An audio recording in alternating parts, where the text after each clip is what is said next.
सभी भाई बहनों को ओम शांति। शुरू करते हैं आज का वृत्तांत। तो आगे ब्रह्मा कुमारी मनोहर इंदिरा जी, जो कि ज्ञान सरोवर आबू पर्वत की इंचार्ज थी, बोधराज के साथ दादा की पुत्री के विवाह के प्रश्न को इस प्रकार कहती थी। मैंने दादाजी और उनके लौकिक परिवार को कई बार देखा था। दादाजी का एक मकान मेरे मकान के पास ही था। दादा का एक लौकिक पुत्र जिसका नाम नारायण है, मेरे लौकिक भाई के साथ पढ़ता था। दादाजी की अपनी लौकिक पुत्री पुट्टू का विवाह जब बोधराज से हुआ था, तब मैंने उसे अपनी आंखों से देखा था। उस विवाह की ये विशेषता थी कि उसमें शोर, कोलाहल, स्थूलता या घोर सांसारिकता देखने में नहीं आती थी, बल्कि वो विवाह ऐसा लगता था जैसे कि कलयुग में किसी देवी और देवता का विवाह हो रहा हो। उस समय के दृश्य का मेरे मन पर बहुत गहरा प्रभाव पड़ा। मेरे मन में ये विचार इसलिए उठा कि मुझे दादा के कुटुंब का सात्विक वातावरण बहुत भाता था। इस प्रकार का जीवन था दादा का। कोलकाता में उनकी हीरों की दुकान थी और मुंबई में भी वे जवाहरात के व्यापार के सिलसिले में आते जाते थे। कोलकाता और मुंबई के अतिरिक्त उनका एक मकान हैदराबाद में भी था, जहाँ पर कि वे बहुत समय से रहते थे। इन तीनों स्थानों पर उनका जीवन अब राजकुल के जैसे सुख में व्यतीत हो रहा था।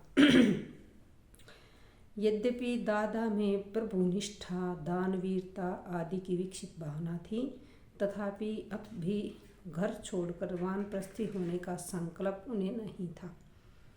जब दादा की आयु लगभग 60 वर्ष की हुई तो उनकी पत्नी, जिनका नाम जसोदा था, ने उनसे कहा, अब तो हमें वानप्रस्थ होकर किसी एकांत स्थान पर बैठ जाना चाहिए। परंतु दादा ने उन्हें कहा, अभी ठहरो, अभी इतने लाख रुपए कमाए हैं, अभी इतने लाख और कमा लेने दो, फिर हम वानप्रस्थी हो जाएंगे। दादा धन कमाने में बहुत सिद्धहस्त थे और उनका विचार था कि और 2-4 वर्ष तक धन कमाकर फिर खूब दान भी करेंगे और जीवन के बाकी दिन निराधार होकर भक्ति में गुजारेंगे। परंतु नर के मन कुछ और है, साहब के मन और।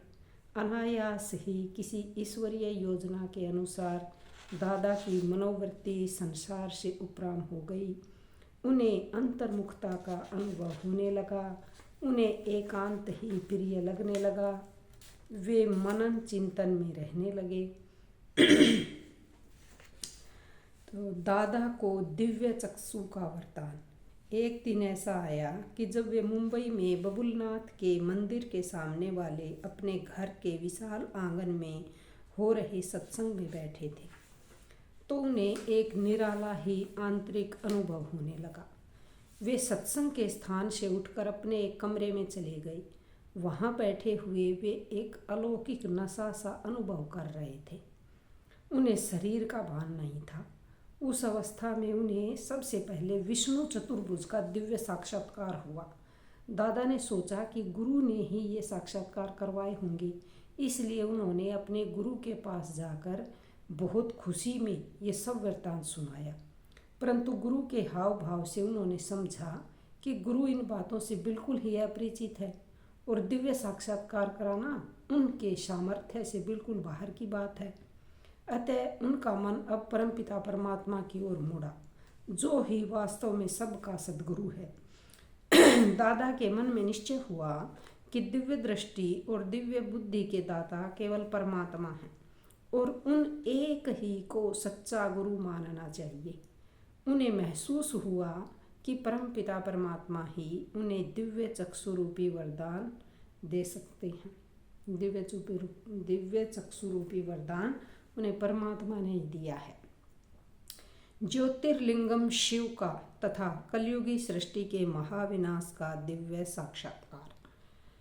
कुछ समय के बाद दादा वाराणसी में चले गए। वहाँ वे अपने एक मित्र की वाटिका में बैठकर मनन किया करते थे। वहाँ एकांत में बैठकर जब वे प्रभु चिंतन करते तो उन्हें नित्य नए अनुभव और कई दिव्य साक्षात्कार हुआ करते। तब वे अपने घर में जो पत्र लिखा करते थे, उससे यह बात स्पष्ट मालूम होती थी। ब्रह्मा कुमारी ब्रज इंदिरा जी, जो दादा की लौकिक पुत्रवधू थी, वो कहती हैं कि तब दादा ने एक पत्र में लिखा कि खजाना बहुत है, पा रहा हूँ। दूसरे पत्र में लिखा चाबी मिल गई, पा लिया। इस प्रकार के 5 पत्र दादा ने हम लोगों को लिखे थे।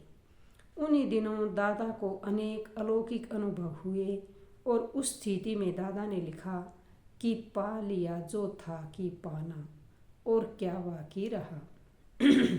एक दिन दादा को निराकार ज्योतिर्लिंगम शिव परमात्मा का साक्षात्कार हुआ था। कलयुगी सृष्टि के महाविनाश का भी साक्षात्कार हुआ। दादा ने देखा कि बहुत ही भयंकर बम बनाए गए हैं, उनके विस्फोट से असहाय अग्नि निकल रही है। उन्हें आभास हुआ कि 5000 वर्ष पहले महाभारत युद्ध में जिन अस्त्रों का प्रयोग हुआ था और जिन्हें महाभारत ग्रंथ में अग्निबाण, ब्रह्मास्त्र और मूसल कहा गया है, ये वही अस्त्र शस्त्र हैं और इन्हीं के द्वारा अमेरिका तथा यूरोप वासी लोगों का महाविनाश हो रहा है। दादा को जिन दिनों ये साक्षात्कार हुआ उन दिनों अभी अमेरिका ने एटम और हाइड्रोजन बम हिरोशिमा और नागासाकी पर नहीं फेंके थे, बल्कि तब वैज्ञानिक लोग प्रयोगशाला में ही उन पर प्रयोग कर रहे थे। तब रूस और अमेरिका आपस में मित्र राष्ट्र थे और जर्मनी तथा जापान के विरुद्ध उनका संयुक्त मोर्चा था। तब दादा को परमपिता परमात्मा ने दिव्य चक्षु देकर ये अग्रिम साक्षात्कार कराए थे कि आगे चलकर ये दोनों देश एक दूसरे के शत्रु बन जाएंगे और एक विश्व युद्ध होगा जो कि अंतिम होगा। उनमें इन अस्त्रों शस्त्रों के प्रयोग से बहुत ही थोड़े से समय में एक अग्नि ज्वाला में भारत से बाहर दूसरे देशों में एक महाविनाश हो जाएगा। दादा ने गीता प्रसिद्ध अर्जुन की भांति यह भी साक्षात्कार किया कि सृष्टि में महाविनाश होने के परिणाम स्वरूप करोड़ों आत्माएं परमधाम को वैसे ही लौट रही हैं जैसे पतंगे प्रकाश की ओर लपकते हैं। दादा ने दिव्य दृष्टि द्वारा भारत में विकराल गृह युद्धों का और प्राकृतिक प्रकोपों का भी अग्रिम साक्षात्कार किया। विनाश के ये अत्यंत डरावने दृश्य देखकर दादा कांपने लगे। दादा ने देखा कि ये बहुत बड़ी बाढ़ आई है। जीव प्राणी अत्यंत भयभीत होकर जान बचाने के लिए इधर उधर भाग रहे हैं, परंतु वे बच नहीं पा रहे हैं। कहीं पर अग्नि अपना महाविकराल रूप धारण करके नगरों और जीव प्राणियों को भस्मसात करती जा रही है। कहीं पर धमाके से खूब मूसलधार वर्षा हो रही है तो कहीं पर पृथ्वी कंपायमान होकर फट रही है और सब जगह लोग हाहाकार कर रहे हैं और प्राणों की रक्षा के लिए भाग रहे हैं, परंतु लोग पारस्परिक युद्धों तथा प्राकृतिक प्रकोपों से बच नहीं पा रहे हैं। दादा जिनकी आंखों में कभी किसी ने आंसू नहीं देखे थे कि आंखों से अब अश्रुधारा बह रही थी और वे कह रहे थे, प्रभु बस कीजिए प्रभु, इतना भयंकर विनाश, अब मुझे मोहिनी रूप दिखलाइए। व्यापार से अवकाश, ये वृत्तांत हम कल पढ़ेंगे। आज के लिए ओम शांति।